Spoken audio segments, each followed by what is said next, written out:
Hey, Professor. Thanks for thanks for a great 7 week class. Super exciting, engaging, challenging. So much information for me to process, not only during 7 weeks but for quite a while to come. Uh, what I did was I decided I'd go through my house and video my kids without any warning to see what they had to say. Uh, their definition of leadership was. Stay tuned. Hey, Hi. what is leadership? I don't know. Huh? No idea? No. None whatsoever. No.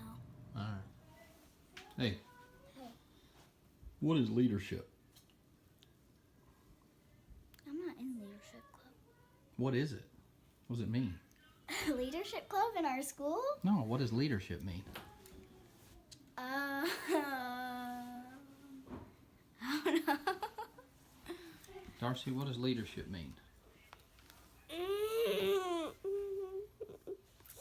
Any idea? None? I feel like leadership. A Still nothing? responsibility you do to help other people. That's pretty good. Hey, what is leadership? What do you mean? What is the meaning of leadership? I don't know. Like, I don't know why. Just asking. That's so weird. Why is it weird? I don't know. You just like shoved a camera on my face and started recording and said, "What's the meaning of leadership?" Okay. Do you know?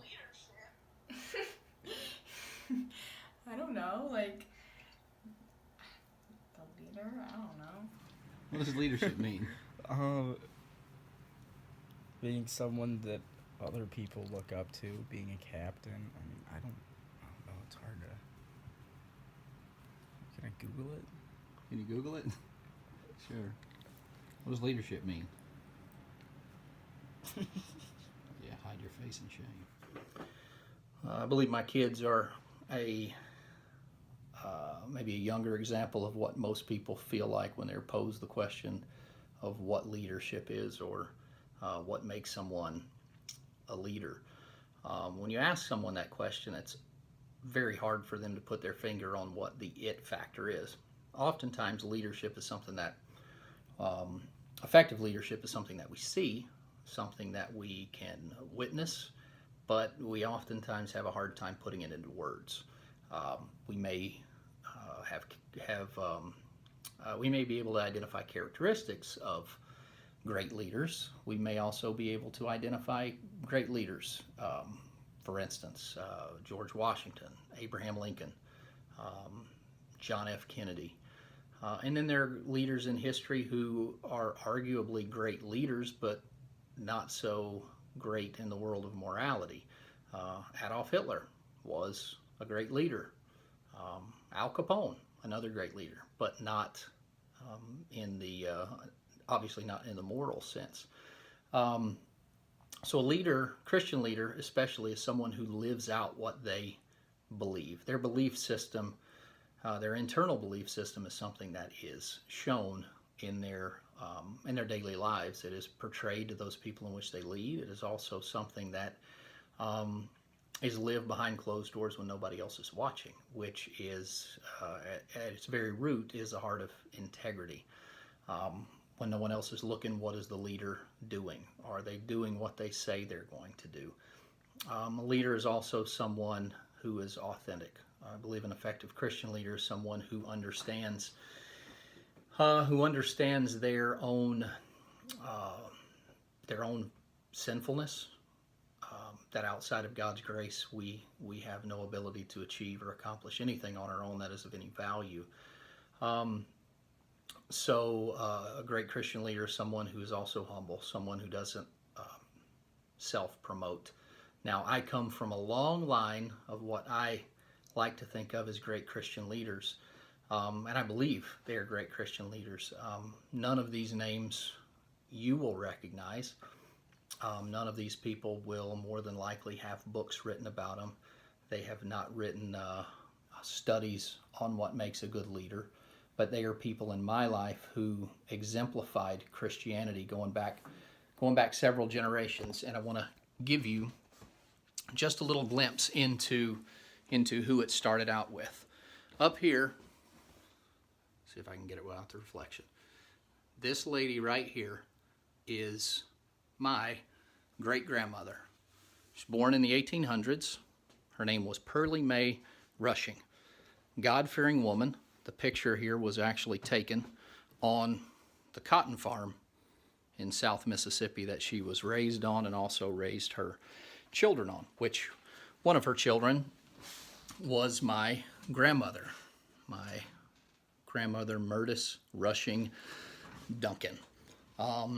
She, to me, exemplifies leadership. And she exemplifies leadership because, first and foremost, she lived a life that was centered around other people,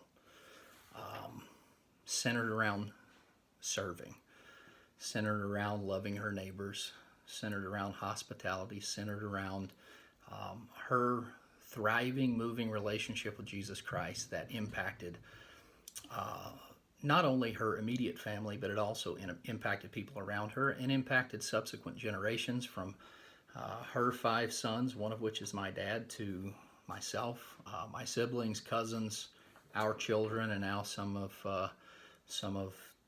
my cousins' grandchildren. And to me, she exemplifies a great Christian leader because what she said is what she did. She was authentic in her love for Christ. She was full of integrity. She never said anything bad about anyone. She was also the epitome of a servant. It's been a running joke in my family that when Ma Duncan makes it, which she already has, but before she passed away, when she makes it to heaven, she will be serving sweet tea at the marriage supper of the Lamb. That is because she had the heart of a servant. She was a Christian leader in her home with her family as a Sunday school teacher for many years, impacting many people's lives. She was integral in being a transformational leader, leading people to a preferred future. She was normal. If anything, she was an unassuming, heavy-set lady who never wore a pair of pants in her life.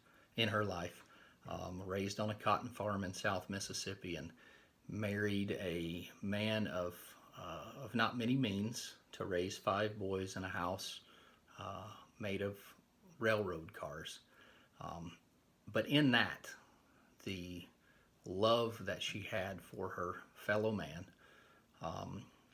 which followed her thriving relationship with Jesus Christ, to me is what a leader should be. A leader should be a servant, and a leader should exude, a Christian leader rather should exude a great love for God, and a great love for their fellow man.